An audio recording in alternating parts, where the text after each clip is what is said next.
Hey everyone, it's Stacey Luces and welcome to Beyond the Quo. And I'm super excited for this episode because this is me recording my 50th episode. And so it will probably won't drop when I want it to drop, but since this is literally the episode that I'm recording for the Big 50, I thought I'd do something a little bit different, right? It's a big milestone in anything that you're doing. Like that's kind of like this halfway mark that feels big and important.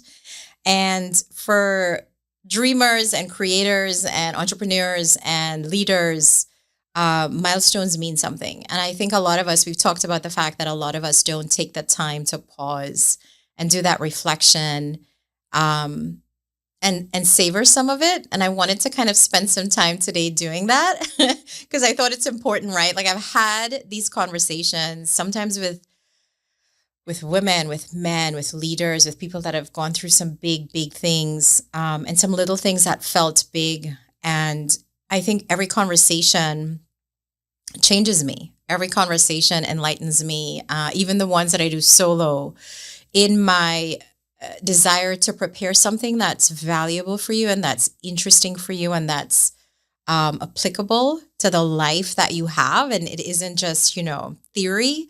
It changes me because it forces me to think about things differently, to have a different perspective. And a lot of times, I feel like sometimes I'm working through my own revelations as I'm trying to explain it to you. Because trust me, guys, when I'm doing a solo episode like this one, it's hard to just be the person in the room with the mic, having a conversation with people out there, hoping it lands properly, but not actually getting the feedback. Like I can't see your face. I can't hear you laugh.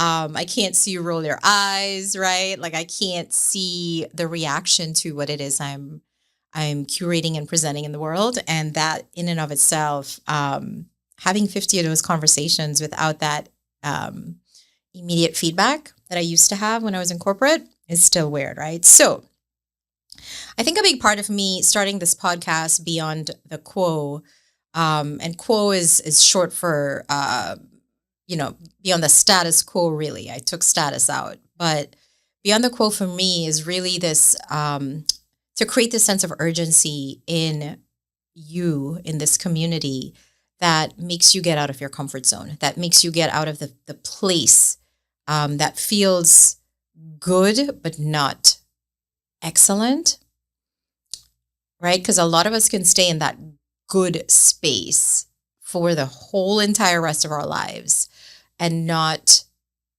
extrapolate from our past experiences, the things that we need to get to the next level. And the next level doesn't, I talk about this a lot, doesn't mean, I'm to the bigger house or the bigger car, right? It's not that status quo. It really is this place of your whole self, your whole sense of being, like redefining success on your own terms, living more authentically. And what does authentic mean to you, right? For me, it's so many things wrapped up in coming from another country, being an immigrant, being a brown woman in the world, being a mother, being a wife, being a friend, being the eldest in a family with 5 kids. Like all of these things make me who I am. And so my perspectives and my lens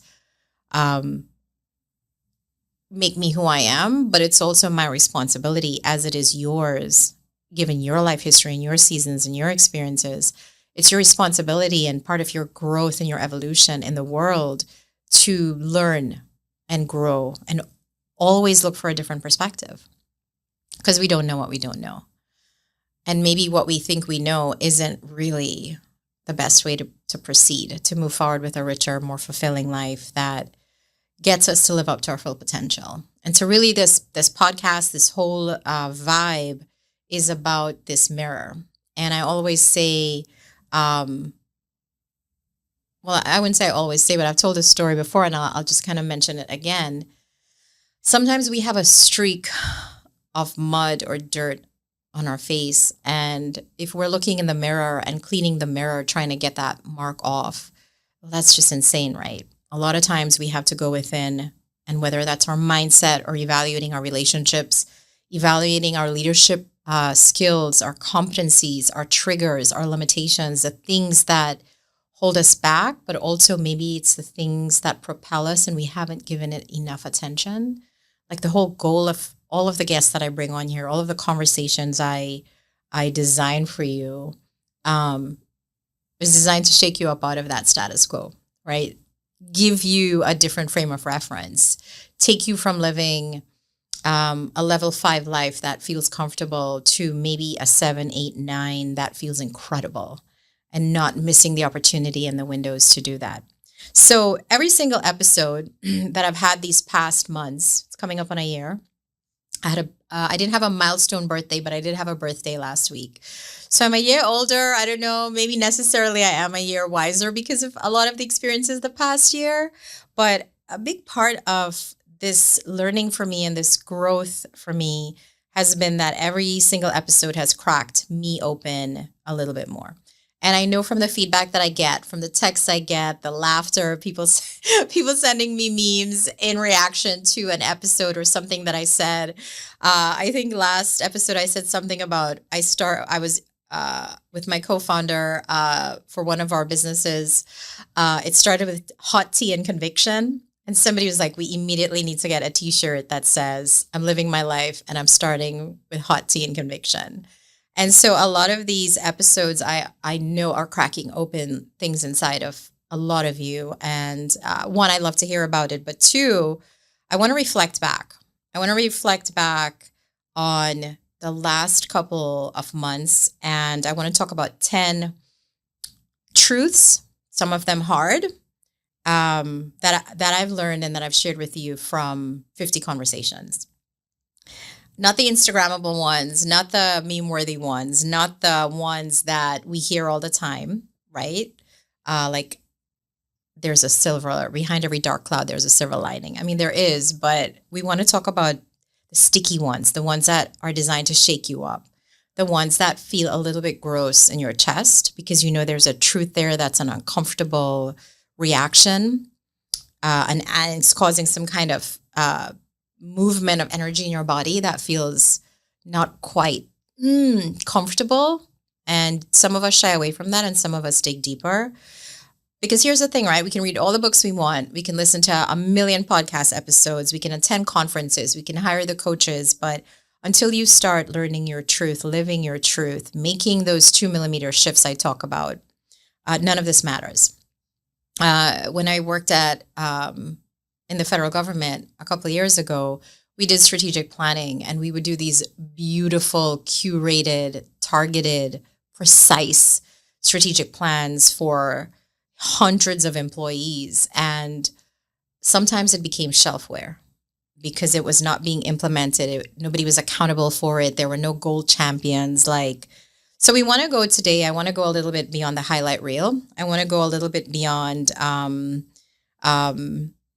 the cuter part of the conversations, right? To the harder parts. And so I want to share 10 takeaways with you that I think are going to land.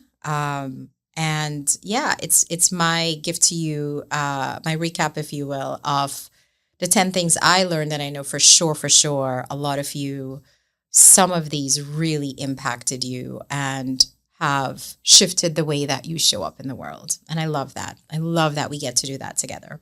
So lesson 1, if you listen to the episode that dropped this October, 15th, I talked about courage and grief and leadership. And lesson 1, I think, is going to stay with me for a long time, which is courage doesn't always feel like courage. It's not the big roar, right? It's not the massive impetus and movement that created this ginormous change. Sometimes it's just little things, right? I think when a lot of us picture courage, and I got so much feedback from that episode, but we think about power poses, and I do my fair share of power poses. I had to laugh this morning. I was trying to do a lot of catch up voice texting this morning, and I was trying to get in zone for this episode because I'm excited to share with you. And Tina Turner, What's Love Got to Do with It came on, and I was jamming out in the car, and I've talked about power poses, about having a playlist that gets you in the right frame of mind before speeches or all of that stuff. And that's not how it looks in real life, right? It's not how it looks every day. The courage to get up every morning. Courage really looks like tears for a lot of us. It looks like showing up to a meeting when really sometimes you don't have energy to breathe. Courage looks like saying no when you know everyone expects you to say yes. But not only that, it could mean when you say no because it benefits you, it takes away from them and you're disappointing them in your desire to actually take care of yourself. And so courage can look like boundaries. Courage is uncomfortable. It's messy. I don't think there's ever been a time in my life when I did something massively courageous, small or big, and it didn't feel a little bit out of tune. I didn't feel nervous or apprehensive. Sometimes courage can feel humiliating. It could be a big event or a launch and nobody shows up. And that's gotta suck. That's gotta feel like crap, right? Like shit. But another wing woman to courage, wing man, if you will, is readiness. You're not always going to be ready to take the courageous leap. It's when you take the courageous leap that you know if you're ready or not. And so you don't get ready. You kind of just decide to go with the thing. So courage is not the absence of fear. It's the decision to move anyway. Tiny incremental steps sometimes. And it doesn't feel brave in the moment if you don't feel like you're ready. But trust me, even if it feels like survival, it is worth it. Lesson 2. This is my favorite one. I've brought a lot of people on here, including, I think you've heard a lot about my story where we talk about reinvention. And a lot of reinvention, when we think of it in the corporate sense or the commercial sense, is about rebranding. I'm going to change my hair and change my job and like everything's suddenly going to be better, but it's really not. Reinvention is to some extent a reclamation of your truth. It is reclaiming who you really are in the world. And so reinvention a lot of times mean going back to your home base, your home truth. In my coaching practice, I coach founders, executive leaders, businesses around personal power. And we talk about strategy, and we talk about how personal power influences strategy. And one of the big modules or portions of that work has to do with core values. And if you as a leader of yourself first, a leader within your home and your household, a leader within your village, your community, a leader within the larger context of the world, if you are leading a big organization, if there is no North Star for you, then you will fall for everything or too many things. And then the concept of core values driving the way that you move in the world, the decisions that you make, the outputs that you create, and the consequences and wins that come after, the impact, have to do with core values. And so real reinvention isn't the new hair, the new job, or whatever. It is that quiet voice, it's me in my Beyond the Quo voice sometimes whispering, is this it? Is this what it is? Is this me at 50? I'm not 50, but if I were 50, I'd probably sit and be like, oh my God, like more than half my life is done. Is this it? Am I doing the things that I want to do? And that is that quiet voice, right? So we've talked to, we've laughed with people that left high-paying jobs, marriages, even entire countries, not because they really had a plan or it was perfect, or they knew it was going to work out, but somewhere along the line, your soul kind of felt like it was suffocating. Some voice inside you refused to give in. And a lot of times, some of us need a big kick in the butt. In my case, I had emergency surgery and flatlined twice, and that was my big wake-up call. And my reinvention was not about becoming someone new per se, even though it kind of looked like that on the outside. But it was remembering who I was before all of it and going back to myself before I started editing myself into what I felt was necessary or acceptable in the world for me to be successful, for me to be liked, for me to be worthy. And I'll take the brunt of that vulnerable statement, knowing that many of you that have come on here, that have listened, that have chimed in, have felt the same way. Our worthiness is not tied to our output. And so reinvention in and of itself, the real glow up is when your inside matches your outside. And for some of us, we may feel like our insides just isn't good enough. And that sucks. That's gotta suck. So that was lesson 2, that reinvention isn't this big rebrand. Yeah, it's a reclamation. And sometimes it's simple. And sometimes it's not, right? Lesson 3. Oh, this one. Growth demands a funeral. That sounds morbid AF, but you can't hold on to everything and expect to rise. You cannot. Something has to die, whether it's habits, your ego, relationships that don't serve you as you go to your next level. It could be a job. It's so many things, you guys, so many things. But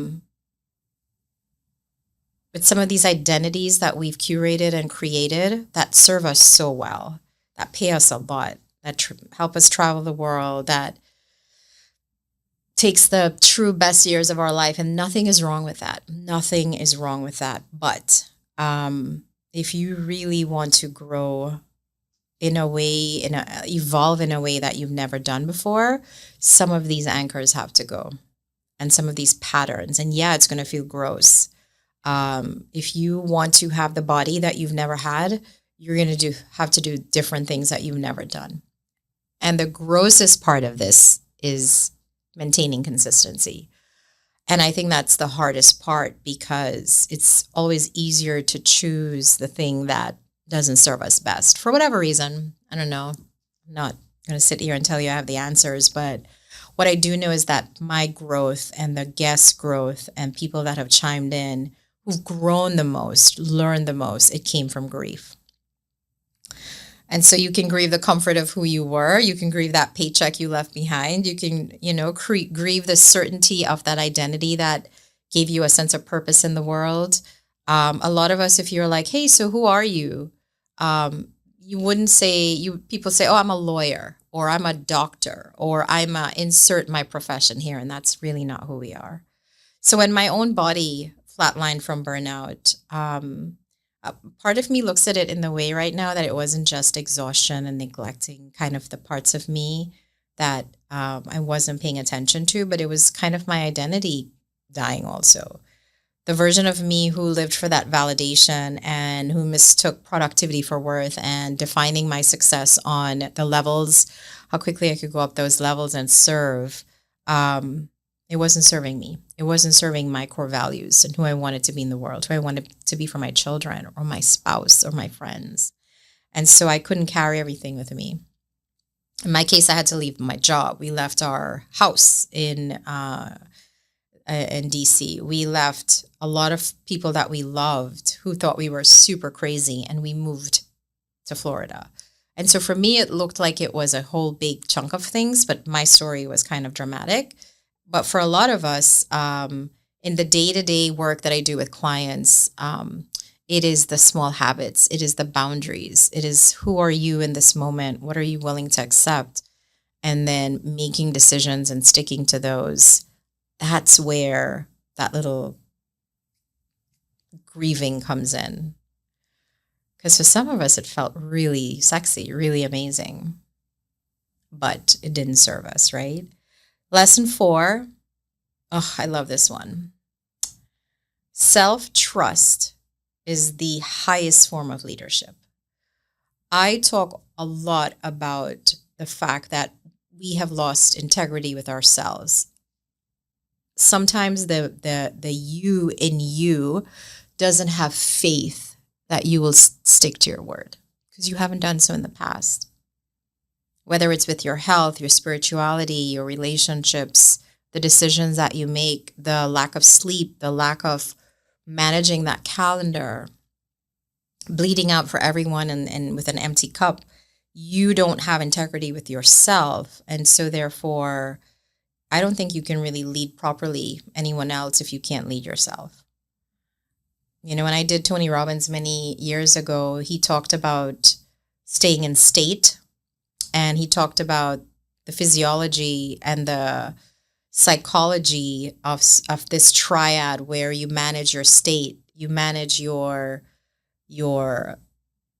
thoughts, you manage your emotions, you manage your physical energy and how you show up. And those things, that triad, if done well, if done consistently, it's like a muscle memory that gets you in state. For me, it's a number of things, right? It's physical activity, it's eating well, it's remembering breath work, it's, before I do a podcast or anything big, a conversation, knowing that I have to take myself out of, you know, whatever's bringing me down to get in state to do the best job that I can do. And now I my self-trust wasn't built in boardrooms. My resume was. My freaking resume was built in boardrooms and with certifications and experience. Very different from the inside work that had to be done, the mindset,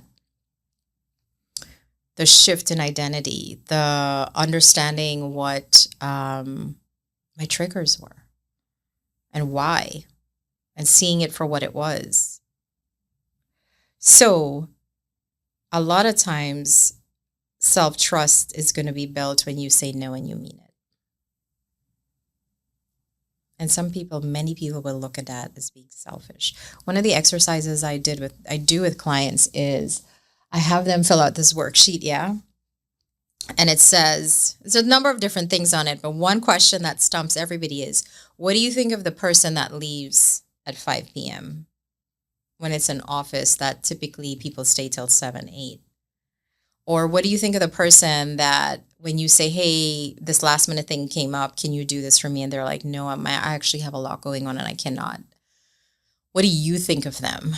And the words that come up for this are lazy, not a team player, not a hard worker, not dedicated, not committed. None of those things are of which are true. But that's how you think about yourself if you say no. That's the tricky part of that work, that exercise.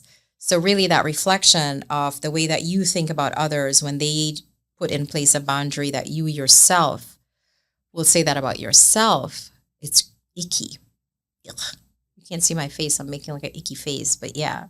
So when you speak your truth and when you put those kind of limits in place to protect your own integrity and you're leading yourself, you can walk away from what looks good but maybe doesn't feel right. And the truly magnetic people, a lot of times aren't the ones who have all the answers. They're not. They're the ones who trusted their instincts, moved out messy, even when it scared them, and have so many lessons along the way. And we love that. We love watching that. A lot of times these Undercover Boss used to be a favorite show of mine. I don't actually know if that's still on. Whatever. It was this concept, if you've never seen it, where the CEOs of some of the biggest companies in the world took a lot of the really frontline jobs, right? The icky, gross jobs. In some restaurant chains, it could have been washing the dishes. And they got to see and hear and feel how not only their principles were impacted, but walk a day in the shoes of the lives of people that they were impacting and understand just how disconnected it all felt. So they had to revisit who they were in the world, right? So I feel like you'll never keep building anything meaningful if you outsource your intuition, if you can't trust yourself. Many times I will ask people who are struggling with their health, who are struggling with keeping their word to themselves, to play this game for 30 days I ask them, what does being a guardian mean to them? And they have all of these beautiful perspectives on what a guardian means, and in the sense of you are a ward for someone younger and maybe more vulnerable than you. And they say things like, I would protect them. I would make sure that nothing harms them. I would put things in place that allows them to grow and also support them. And I ask people after they've kind of laid out what they would do for someone else if they were their guardian, to for 30 days assume guardianship over themselves and the plans that they have and the things that they wanted to do. And there's this moment of like shock on their face, which is like, shit, I never thought of it like that. But really, that is it's something that I can't describe, the transformation that happens after that 30 days. And so I'm giving you little tips as I go through these to make it implementable in a way that's not massively resource heavy. Like, I'm not asking you to invest in like, something that seems remarkably far-fetched. And so the intuition part of it, the instinctive part of you that kind of knows the truth before you say it, you have to build that muscle. And so self-trust as the highest form of leadership is kind of a big lesson. Another lesson, lesson 5, is belonging is the new power move. I talk about personal power a lot. The sense that when you know who you are and what you want to achieve in the world, and when you are clear about that and you have alignment and clarity and certainty, that the things that you need show up in place, right? Not magically, sometimes magically. I believe in a little bit of cosmic magic. But what is really exhausting, and that's why one of the pillars of Beyond the Quo is living authentically, is because the alternative is exhausting. Pretending to fit into spaces never built for you is exhausting. I have a lot of thoughts on that, which I will talk about in another episode. But I was a co-author on an international best-selling book. And we talked a lot about fitting in, and this concept that I have to change the way I show up in the world to truly be accepted. And for a lot of us, there is some truth to that no matter where we go, and it is wholly acceptable. But when it becomes to the point where nothing about what you're doing in the world really reflects who you are on the inside, maybe it's for you think belonging is blending in. Maybe you think belonging is never speaking your truth, or negating or pushing back on things the group is doing or your company is doing. But belonging to some extent really starts from within and showing up as you are, and honestly letting the right people arise to meet you. There have been so many people that I've met in the last 6 to 8 months that would never have been in my sphere if I myself, after living for 30 years in the US, after moving here from the Caribbean, had not taken the time to reconnect with leaders around the globe that are Caribbean rooted like myself. I grew up in Trinidad. And I mean, it's a caliber of conversation and gravitas and laughing, sharing ideas that I haven't had before, except maybe with my spouse who is also from the Caribbean. But it has really, I've elevated in so many ways. And I think that belonging doesn't have to mean everyone is going to understand you, but it means you stop kind of diluting yourself to make other people comfortable. Yeah. Yeah. And so when we built Whistle, which please reference that episode that's going to be dropping October 22nd, we got tired of watching brilliant Caribbean people dim their light to fit into rooms that maybe didn't fit them all the way. So we created this power hub for global leaders of Caribbean heritage to build community, to build wealth, and to build legacy. And in doing so, in stripping back the layers of who I was to get back to who I have always been, and blending all of the decades of experience into it, it's like the superpower now. And so belonging isn't necessarily found, it's created. And so it starts, I think, when we stop auditioning and proving for acceptance. So lesson 6. Ooh, this one is hard, yeah. Success without peace is failure in disguise. I was watching this show. My husband is a huge John Grisham fan, and we were watching, I think Netflix has this series out called Rainmaker. Is it Netflix?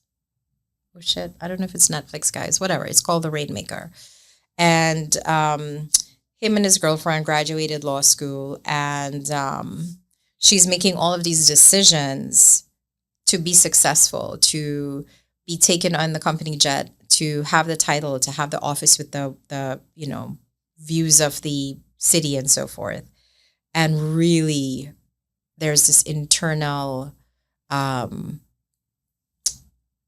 struggle about the decisions she has to make to be successful versus what she actually believes to be true. And so that's in and of itself a form of failure, right? Because we're lying. There's a lie there somewhere. There's an untruth. And chasing the title, the house, the I made it moment, if it's costing you your joy, it's costing you your health, it's costing you your integrity, it's costing you your peace, that really is just not success. It's just not. We're branding it that way, but it's not. So I've coached leaders with every possible external marker of success. I have myself had external markers of success. And when we peel it back, they are lonely. There's a lot of regret, sometimes for not having strong, enduring relationships with maybe their children or their family members. There's exhaustion. There's always this quiet question of, is this it? Is this all there is at the end of the race? And so if your definition of success right now doesn't include beautiful things like peace and freedom and joy and rest, whose dream are you really chasing? Yeah. So lesson 7, the body never lies, you guys. Oh my gosh. So full disclosure, I mean, I don't talk to you guys about everything, but there is not many things I don't talk to you about. The body never lies. There's this book called The Body Keeps the Score, which kind of is the same thing, but you can't outsmart your body. You can't gaslight your nervous system or your adrenal system or your sleep habits, right? For every yes that should have been a no, for every boundary you're going to be ignoring, every time you pushed when you should have maybe taken a nap, that's your body giving you signals. For me, I guess I like big signals. I had to flatline, and my body was like, oh, you won't slow down, her, I'm going to do it for you. And I mean, a lot of things contributed to that, but really, if your body doesn't, if you're not heeding your little indicator lights, whether it's maybe you took a physical and your blood work isn't where it's supposed to be, maybe you are exhausted more than you should be, maybe your hair is dropping out. I don't know what your version of what is happening. But for a lot of people, I would say about 60% of the people that come to my door for executive coaching, for leadership coaching, and so forth, there was a physical thing that happened, panic attacks, anxiety diagnosis, and maybe they're on medication, sleepless nights, high blood pressure, whatever it is, and you're not listening, that's when the bad things happen, right? And so, yeah, your body, lesson 7, none of us, and if you look back through episodes, a lot of people talk about that. A lot of people talk about the physical aspect of what it is they're doing and the fact that that was an impetus for big change. And it doesn't have to be. Literally, you have so many people right now telling you that holistic living, like taking care of yourself, whole self wealth. I talk about that a lot, where it's not just money markers. It is your health wealth, your relationship wealth, your spiritual wealth, your self wealth, right? Your self worth wealth. These things, in the sense of Maslow and his basic hierarchy of needs. For us, we can create our own version of what true wealth looks like, right? Lesson 8, vulnerability is a leadership advantage. There have been so many times on here. I have a knack, you guys, for I laugh and I say, I get to the heart of the matter, because a lot of times in my life, I don't have time to like wade through noise. Maybe it's because I died and came back. I don't know, but I get straight to the point, and I'm really a lot more direct with people in a very visceral way that I think they're used to. And a lot of times they have an emotional charge about that, in a good way.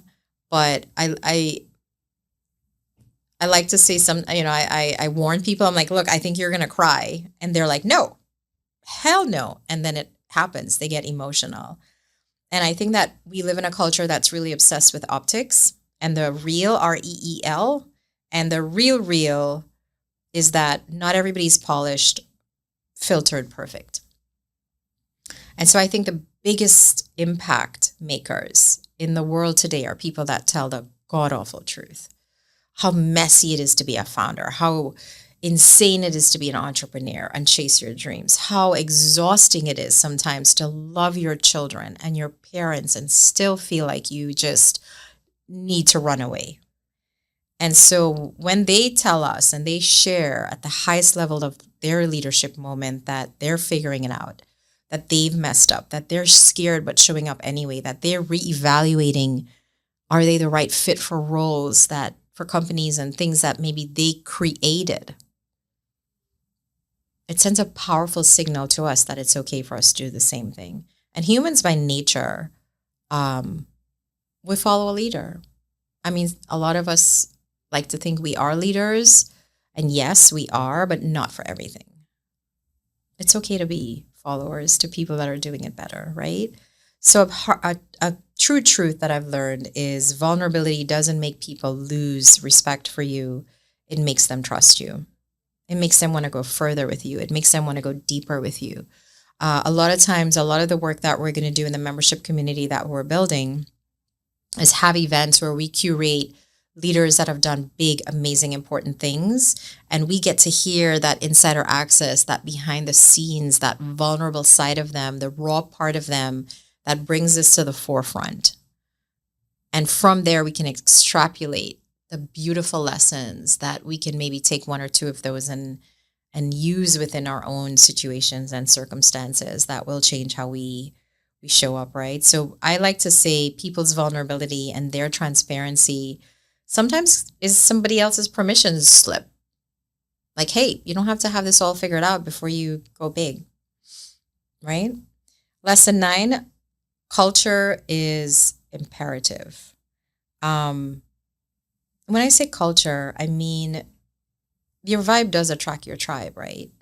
And being in spaces that support you, being around people that get your story, but are willing to learn and grow, knowing that their way is not the only way, is so important.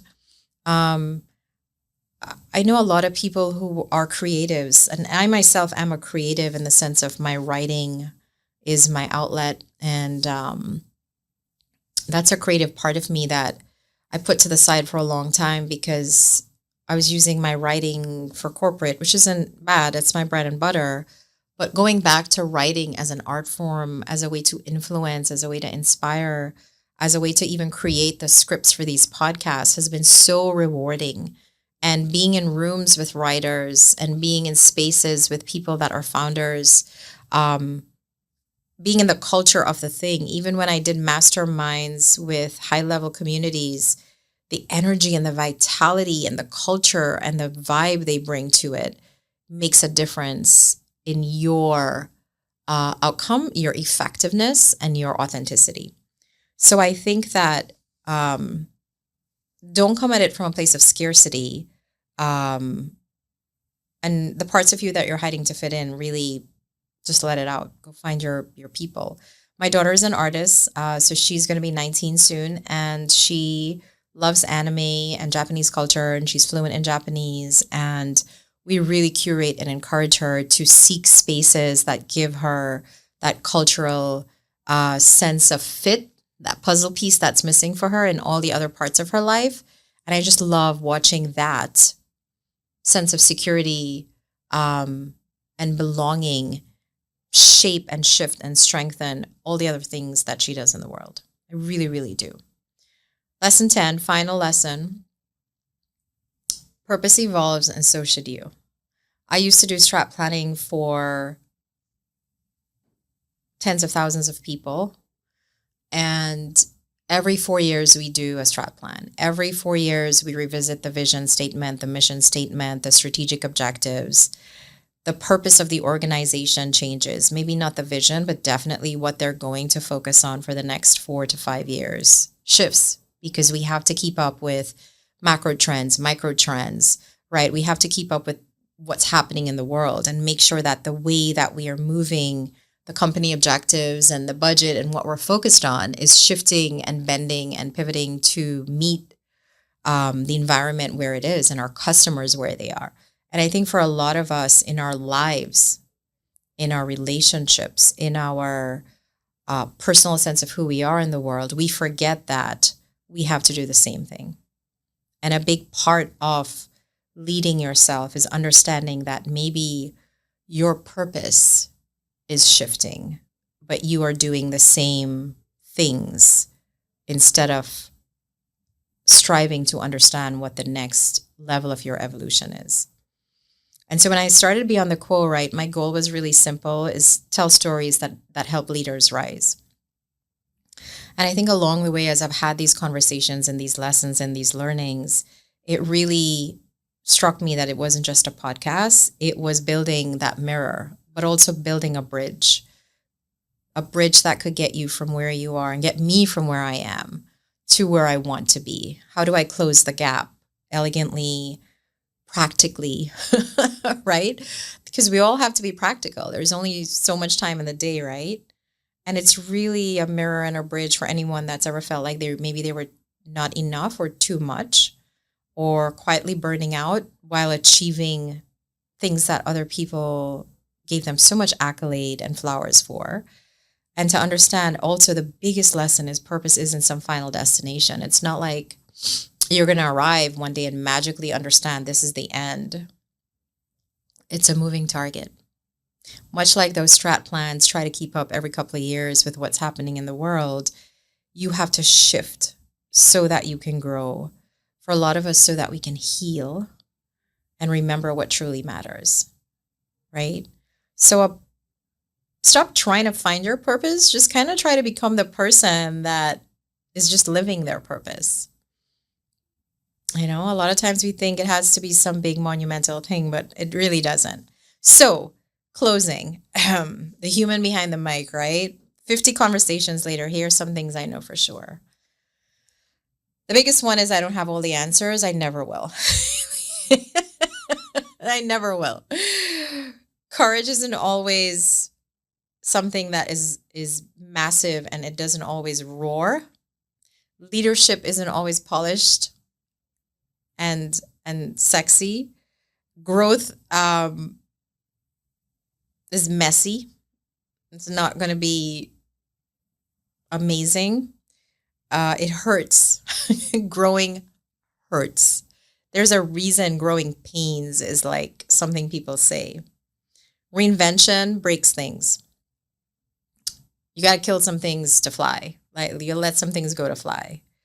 And peace, a lot of times for a lot of us, is on the other side of raw, brutal honesty with ourselves and others in our lives.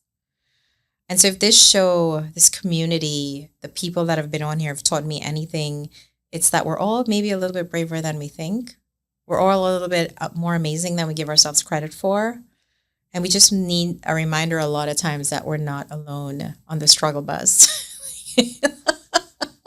Right? It's messy. So if you've been listening from the beginning, I just want to thank you. It means so much to me when I get your little love notes. And if you just found Beyond the Quo, welcome. This episode was sort of my recap about my first year, and sort of either way, know that you are a part of something bigger here. Part of this movement I created, which is called the Living Beyond movement. And really, Beyond the Quo stemmed and spawned from the Living Beyond movement, which is living beyond what you think you're capable of, living beyond the skin that you're in, living beyond what people told you can and cannot do, living beyond sometimes what our families expect of us, living beyond the failure, right? Because every time you choose to redefine success on your own terms, live more authentically, and lead more courageously, every time you speak up and hold your ground, even if silence feels safer, you break the status quo. You go beyond the quo.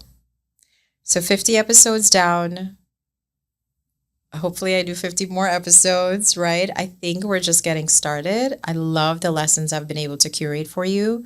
I hope some of these landed for you. And to the listeners, the survivors, the leaders, the dreamers, the quitters, it's okay to quit sometimes. It's fine. You got tomorrow. You got the next minute to make different decisions. For every conversation you've cracked open after hearing an episode, for every small decision you've made after hearing some strategy that someone shared on here, hopefully it's healed you in some way, it's set you free in some way, and it's made you stronger in some way. So here's to living beyond the quo, and I'll catch you next week.